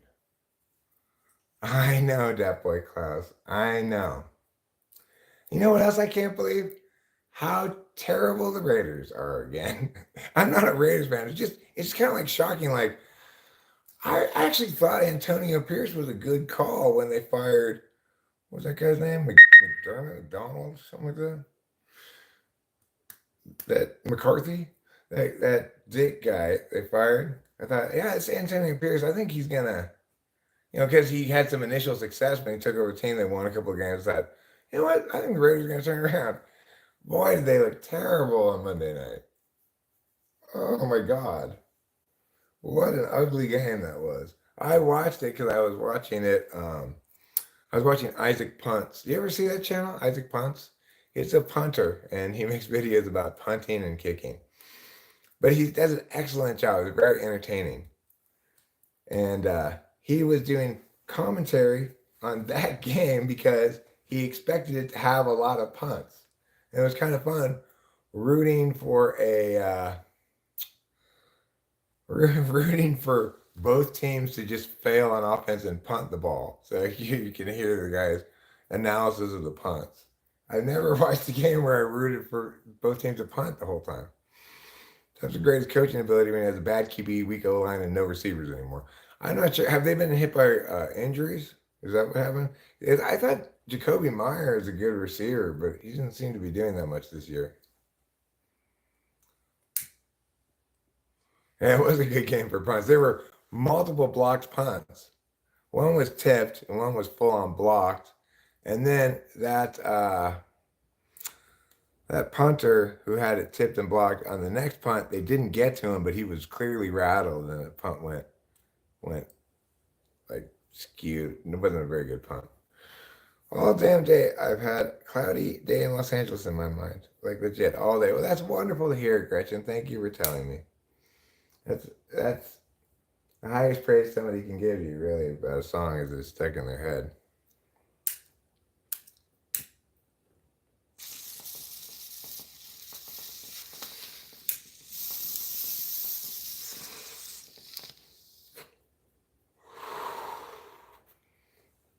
Jacoby Myers is a good wide receiver too, but he's not elite. They traded Devontae Adams and let Josh. I know they let Josh Jacobs go to Green Bay. He had nothing but terrible years with the Raiders. I think he played for them 2 years, right? Maybe it was 3. And they got him. They're like, okay, we're gonna get Josh Jacobs. He's a great running back. He went to the Raiders. He sucked. They're like, we gotta get rid of this guy. He went to Green Bay. He's a great running back again. How cursed are the Raiders? Like I said, I'm not actually a Raiders fan. I just find them interesting because I remember back when I was young, they had they had their like tradition of excellence thing, and they put out these things that showed that they were the most winningest team in professional sports. Why? That was when Al Davis's, ham-fisted butt fuckery was adequate to win in the NFL. You can search for it on YouTube. It is published. I'll share you the link. It's called Cloudy Day in Los Angeles, though, not Cloudy Day in LA. They call it the Curse of Al Davis. Do they? Well, that's probably fitting. Here, look, what I'll do is this, actually.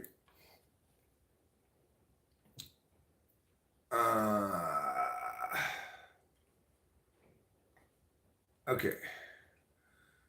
This playlist is called Host Eric's Greatest Hits, and I'll put that here. It has Cloudy Day in Los Angeles is on this list. And are like all of the other songs that might even conceivably be worth listening to are on this playlist. But now I'll get specifically Cloudy Day. Here it is. Cloudy Day in Los Angeles. And you'll get to see a video of Rachel with short hair. She had short hair when we made this video. Can we hear your views on God, atheism, and suffering? I mean, increasingly I tend to think of, suffering is kind of the fundamental human condition. I haven't historically felt that way because I've been pretty cheerful person most of my life, and I haven't really endured a lot of ontologically shaking trauma. But these days I feel the sadness of things more. It's it's a little more difficult for me to be carefree and have fun. Yeah, well, I mean, I don't find smoking weed to involve any suffering at all.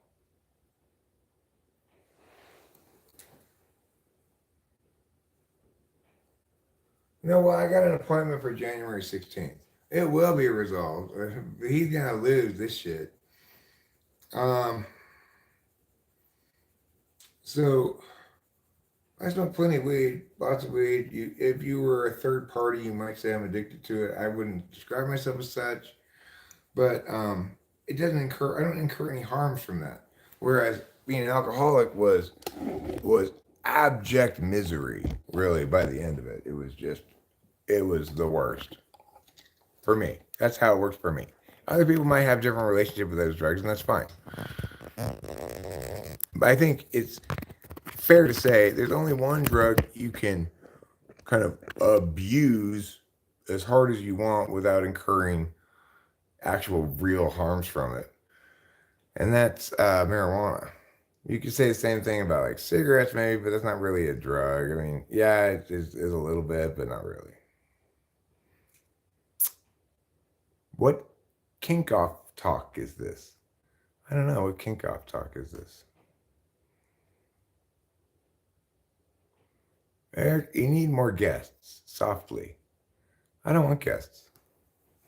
I mean, I like having house guests. Like we had a guest last night, Dave. He was here, stayed over and participated in the stream and stuff. I like that a lot, but I don't like to have video guests. It's too. I used to do it a lot, right? Like you're 10 years sober off alcohol next April and don't miss it one little bit. Almost lost my family. Me. Well, David, I will be 11 years sober on December 26th. So you and I are right neck and neck there. I had my 10 years last December 26th. Obviously, when somebody finally does quit, it's because things have gotten extremely shitty. But some of us have more what are described as high bottoms or low bottoms. For anybody who successfully gets to the point of quitting, they their bottom was low enough to make them quit. So it's like I had a quote unquote high bottom. I never got any DUIs. I didn't lose my job, etc. But I was, I just wished I was dead all the time. I was miserable by the end of it. You suffer from depression. Alcohol is depressive. Uh, yeah, well, I mean, alcohol is kind of a weird drug. It's kind of a unique thing. It's its own drug. It has depressant effects like on your central nervous system or whatever. But a lot of people who are alcoholics actually initially experience a uptick in energy and uh, it kind of feel less drunk once they drink a little bit. My southern redneck ex truck driver, pothead, alcoholic brother needs to meet you. He doesn't believe in addiction. Well, I mean, I don't believe in addiction either. I believe in reality. So it's like, I'm not going to say that I was addicted to alcohol because I wasn't physically addicted to it. I didn't go through withdrawal symptoms. I am going to say that I can't drink because, and it can be entirely my own fault, is fine. When I drink alcohol, I make bad decisions about drinking alcohol consistently. And no matter how many times I tried to moderate, etc. It was always just right back into every day, get home from work, get drunk, pass out, be super hungover the next morning, embarrass myself at holiday parties, etc. It was absolutely miserable. So then, um,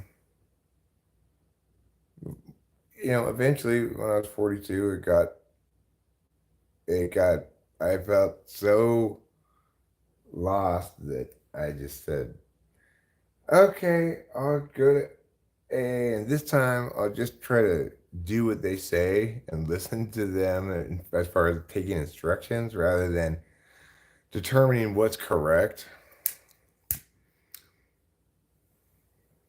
I was bad at being drunk. Right, that's a good way to put it. I was bad at drinking. I was just bad at drinking. Alcohol is good for you. It makes your body stronger and your mind more flexible. It depends if who you are, right? If you're a super rigid, prissy, like goody two shoes person, you probably need to drink a little bit and loosen up. If you're me, you definitely don't need to loosen up.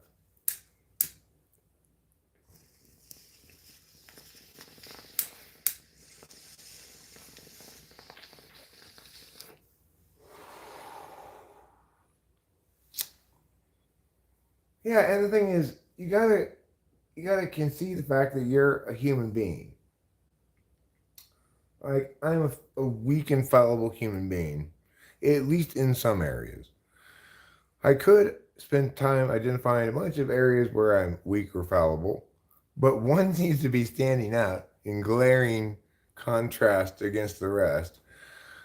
I'm obviously very bad at drinking alcohol, and it is kicking my ass all over the place all the time. So, yeah, I do think that acknowledging that I don't, this isn't a set of arguments if you're an alcoholic, right? Um, it's admitting to yourself that you suck at this and you're never going to be good enough at it to do it safely. Like, if if you had me have to pitch in baseball with my left hand,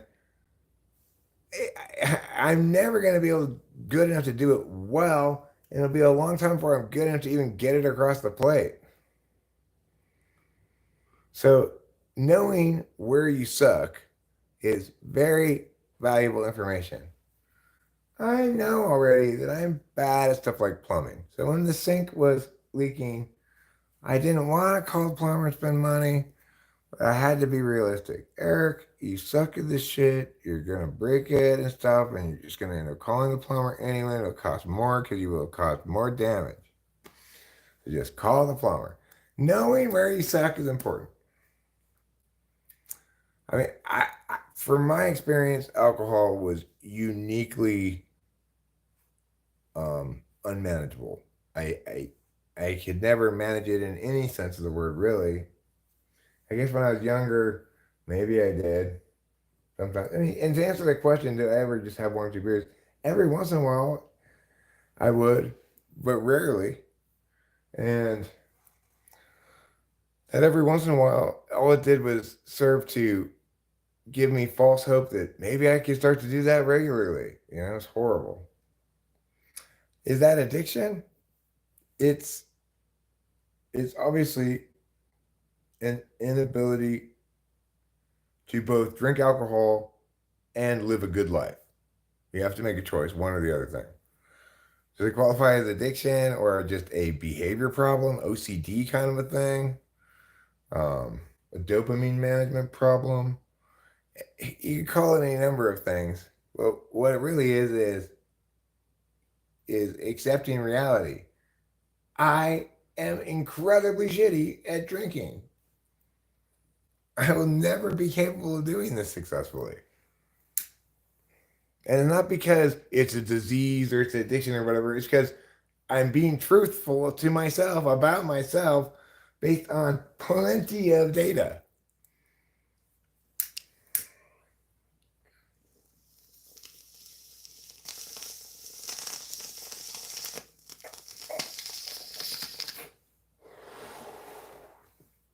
Like, hey, Eric, the empirics here keep falsifying all of your narratives about how, it's not conceivable that I have no control over alcohol. Of course I have control. If you're going to be all definitionally parsing, that's fine. But what it really should say is you need to have a come to Jesus moment with yourself and be honest. Like, let me look at the data.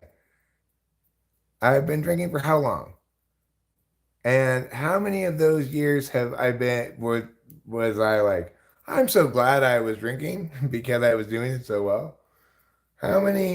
What percentage of the amount of time is it going off the rails, either actually or potentially with me not remembering and feeling much of anxiety, etc.? And how long have you been trying to make this work? It's not, the thing is, Eric, you just are not going to be able to do this because you suck at it or whatever. If you think you're going to be able to do it, then you are just being a liar to yourself and ignoring what all of the data shows you. If you were going to be able to do this, you would have successfully done it by now because you've been trying to for decades.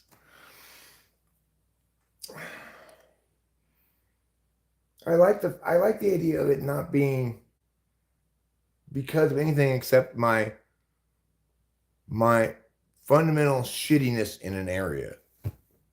Because I think that's what people need to accept way more in life is that it's not that, hey, if you apply yourself, you can accomplish whatever you want. It's, hey, I'm fundamentally shitty in these ways. I should not attempt those things. Well, thanks, Anthony. I feel somewhere between very pretty and gorgeous. It's because of my pouty lips. All the time I was drinking, I was pretty non-productive in many ways, but drinking on top of medications. Well, that's what actually got me ultimately quit drinking alcohol. I was still drinking, and then I got prescribed Adderall. And that's a bad mix. Alcoholic on Adderall just stays up longer, gets into more trouble, etc.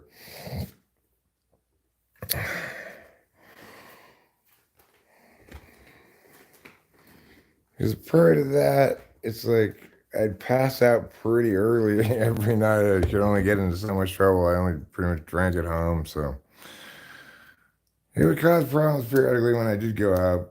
But I tried to avoid going out. I had sometimes go out to like a work party or something. Oh no, Anthony. I'm somewhere between Helen of Troy and Aphrodite, goddess of beauty.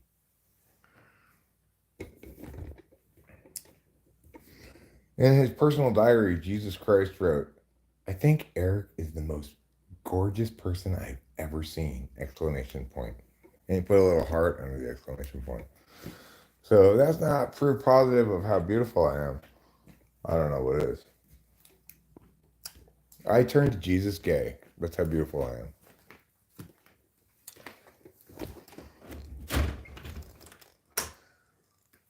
Look, I'm sorry about your Messiah. I love you guys, you Christians. But yeah, I'm the one who turned Jesus Christ so gay.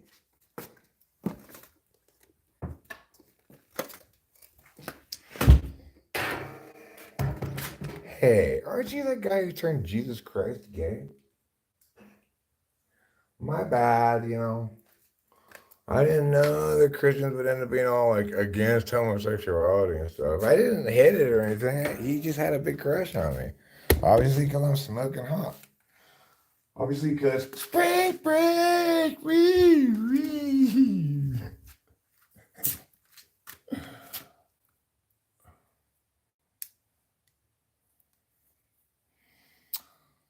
Here I am. He's not interested in me. He's just being accurate and honest about how stunningly gorgeous I am. I am on Wikipedia when under the topic supermodel. It starts with Eric Strauss, the world's first supermodel, remains the superest.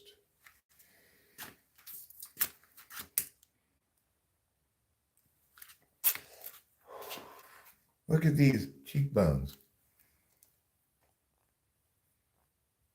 This is the most elegant cheekbone in the Western Hemisphere. And look at these things. Look at these little lines and stuff, these little gatherings of skin. This is what you call beauty marks.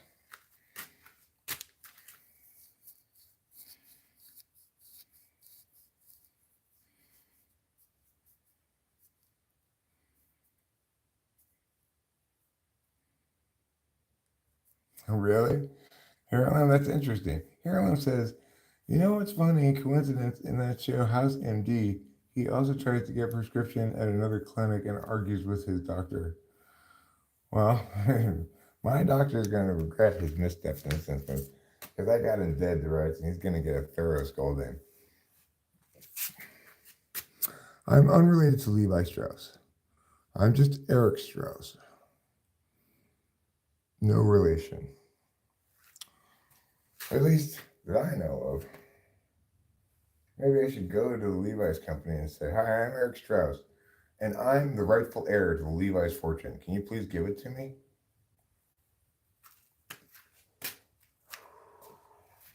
Get out of here. What do you mean, get out of here?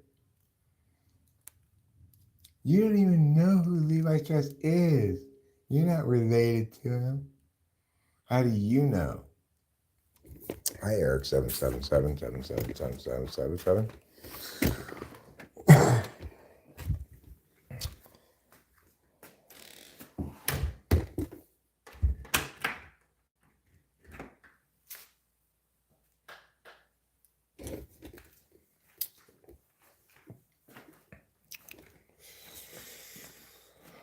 One-on-one, we're gonna play that game tonight. One-on-one, I know. You know we're gonna one-on-one. It's a pretty good Hall & Oates song, I guess. They got quite a few good songs, Hall & Oates. But I think maybe Man-Eater is their best song. What do you think the best Hall & Oates song is? Let's throw it up for grabs. Man-Eater is one of the choices, you know. But then, but then,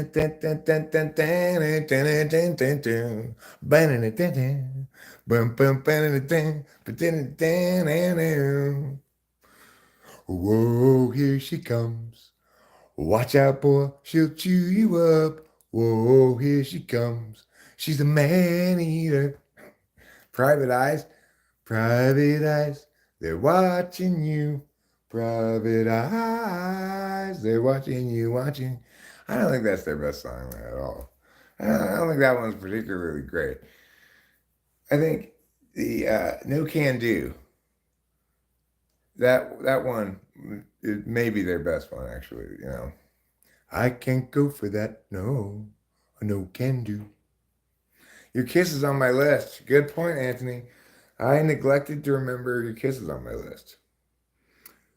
But now that I do, I should point out to all of you guys that your kiss is on my list because your kiss, I can't resist because your kiss is on my list of the best things in life. It's a good song. I can't go for that. No can do. That one's really good too. That's a dumb song? Which one? No Can Do or the one I was singing? Oh, I'm glad you're here, Ruben. I have a question for you.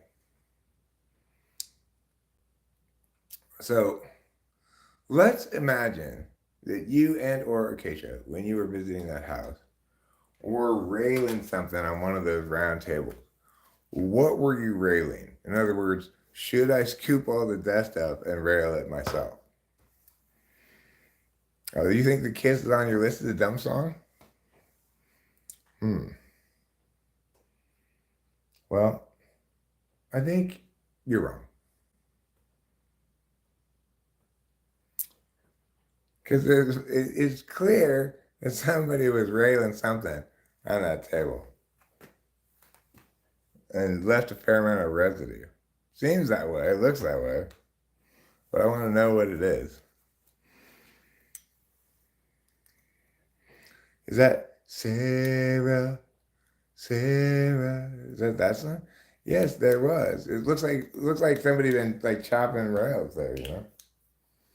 But it looked like maybe I don't know, like a benzo had been chopped up or something. It wasn't that white, and it wasn't like orange like Adderall or something. So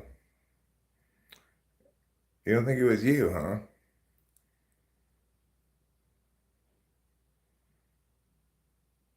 Well, I mean, I don't know. I was trying to figure. I asked recently, who stayed at that house last? Because there's no sign that anyone's been in there except that one thing I saw. Like, oh, I guess whoever was here last. You vacuum stuff? Oh yeah, was he here last? Matt? Matt might have been here last, huh? Would you though? It depends how much of it you had, I think. I don't. Matt doesn't seem like he would. He rails shit. Maybe he was just putting and just left a bunch of residue there. I can't imagine it being anything else because it looks so much like I kind of want to go over there and show you what it looks like. Be like, how could this possibly be anything other than somebody was chopping up rails? No, I'm not in the bathroom. Hitch slap.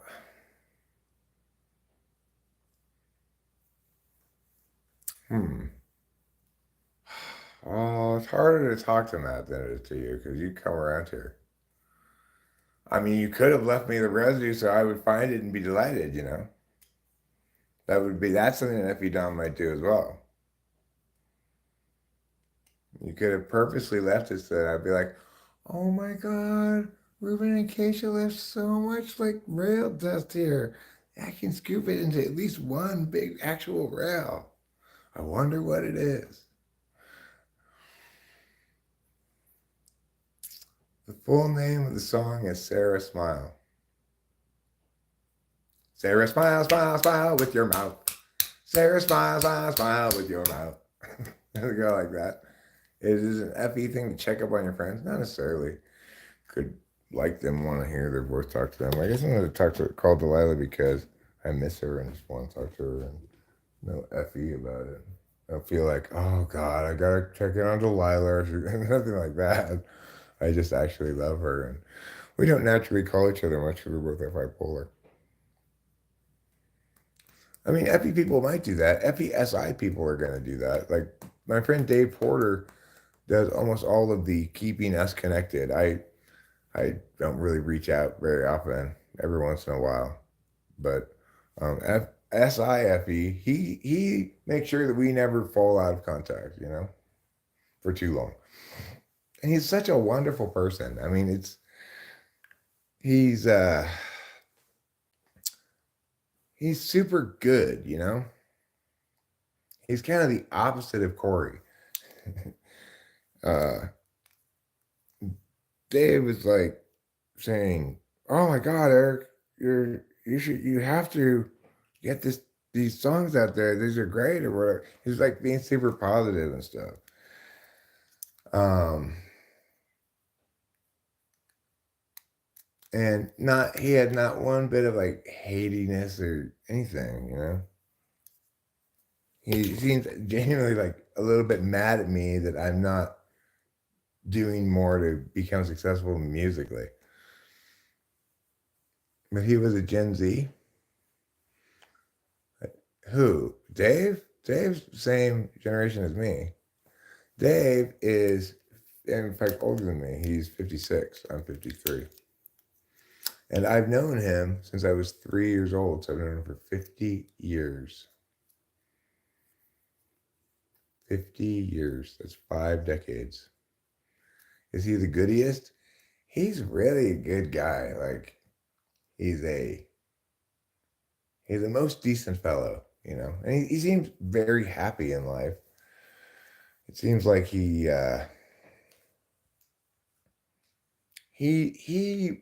more does what he wants to do and what he has to do, you know, in life than anybody I know, really. he spends at least an hour a day playing music with his significant other and practicing for gigs. They have a lot of gigs. They just did recorded some songs.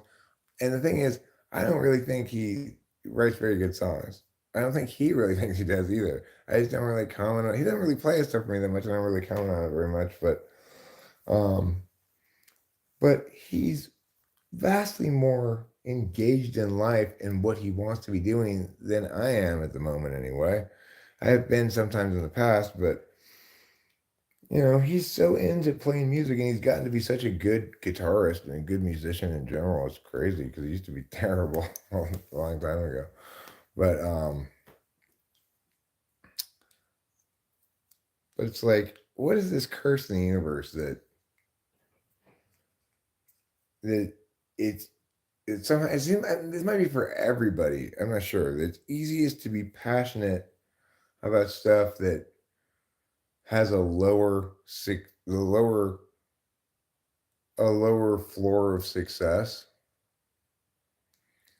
What prohibits me from following his lead? Uh, I'm just, I don't have nearly as good a relationship with my executive functions, for one thing. I have a blind relationship with my interested calculus, that is to say, what's most important to me and what's least important to me. And I'm ignoring my introverted intuition, which means it's hard for me to nail down a single project that stands out. It's definitely work on this one to the exclusion of others. And it's also a function of age. At this point, I don't want to really be investing time into projects that turn out to have been ill-advised to start them in the first place. So I want to pick my things carefully so that when I do something, it's worth having done it. Because I've done so much stuff that's amounted to nothing.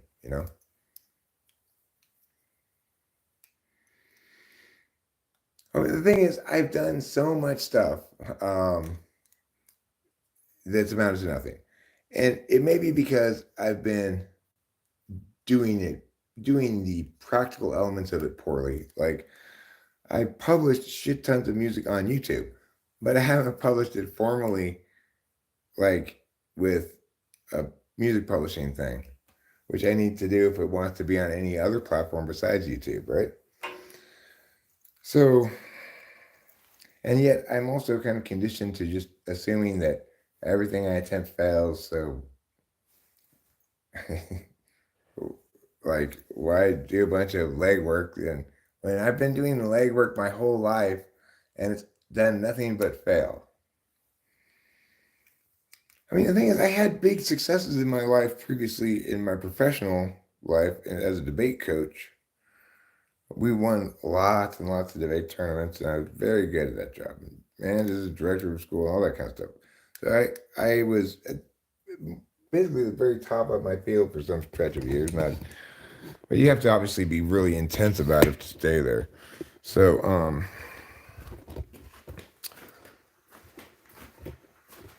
so I know what it's like to experience some big dramatic successes, like get a national champion, have one of your kids be national champion, like Pulsey debate or Lincoln Douglas or something. Have your school win like School of Excellence. They only get like 5 of them out of the 120 schools or something that are there, and we won those things like 5 years in a row. We were one of the powerhouse programs in the middle school in the country. But regardless, I'm not doing that anymore, and I always kind of I loved debate plenty for stretches of time, but if you had asked me what would you most like to be successful for, like become famous for or something, I would probably always have said music.